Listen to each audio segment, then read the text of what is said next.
حضرت ابن عباس رضی اللہ تعالی عنہما بیان کرتے ہیں کہ جب عبد القیس کا وفد نبی صلی اللہ علیہ وسلم کی خدمت میں حاضر ہوا تو رسول اللہ صلی اللہ علیہ وسلم نے فرمایا، یہ کون لوگ ہیں یا کون سا وفد ہے؟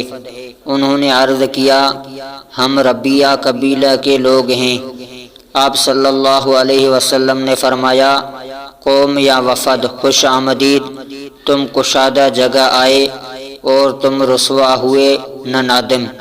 انہوں نے عرض کیا، اے اللہ کے رسول، ہم صرف حرمت والے مہینوں میں آپ کی خدمت میں حاضر ہو سکتے ہیں۔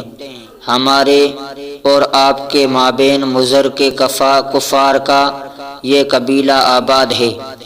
آپ کسی فیصلہ کن امر کے متعلق حکم فرما دیں تاکہ ہم اپنے پیچھے ساتھیوں کو اس کے متعلق بتائیں اور ہم سب اس کی وجہ سے جنت میں داخل ہو جائیں۔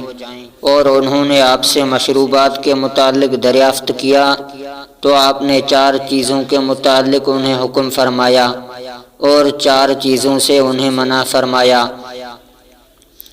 آپ نے ایک اللہ پر ایمان لانے کے متعلق انہیں حکم دیا، فرمایا، کیا تم جانتے ہو کہ اللہ پر ایمان لانے سے کیا مراد ہے؟ انہوں نے عرض کیا، اللہ اور اس کے رسول بہتر جانتے ہیں۔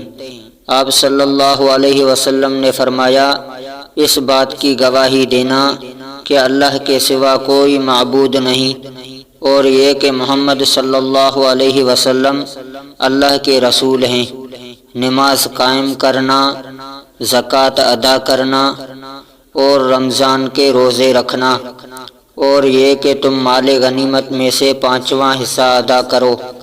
اور آپ نے انہیں 4 چیزوں سے منع فرمایا۔ آپ نے بڑے مٹکوں، کدو سے بنے ہوئے پیالوں، لکڑی سے تراشے ہوئے لگن اور تارکول سے رنگے ہوئے روغنی برتنوں سے منع فرمایا اور فرمایا، انہیں یاد رکھو اور اپنے پچھلے ساتھیوں کو ان کے متعلق بتا دو۔ حضرت عبادہ بن صامت رضی اللہ تعالی عنہ بیان کرتے ہیں، رسول اللہ صلی اللہ علیہ وسلم نے جب کہ آپ کے صحابہ کرام کی ایک جماعت آپ کے ارد گرد تھی، فرمایا، تم اس بات پر میری بیعت کرو کہ تم اللہ کے ساتھ کسی کو شریک نہیں بناؤ گے، تم چوری کرو گے نہ زنا کرو گے، تم اپنی اولاد کو قتل کرو گے نہ اپنی طرف سے کسی پر بہتان لگاؤ گے، اور نہ ہی معروف میں نافرمانی کرو گے۔ پس تم میں سے جو شخص یعنی عہد وفا کرے گا تو اس کا اجر اللہ کے ذمہ ہے، اور جس نے ان میں سے کسی چیز کا ارتکاب کیا اور اسے دنیا میں اس کی سزا مل گئی تو اس کے لیے کفارہ ہے، اور جس نے ان میں سے کسی چیز کا ارتکاب کیا پھر اللہ نے اس کی پردہ پوشی فرمائی تو اس کا معاملہ اللہ کے سپرد ہے، اگر وہ چاہے تو اسے درگزر فرمائے اور اگر چاہے تو اسے سزا دے۔ پس ہم نے اس پر آپ کی بیعت کر لی۔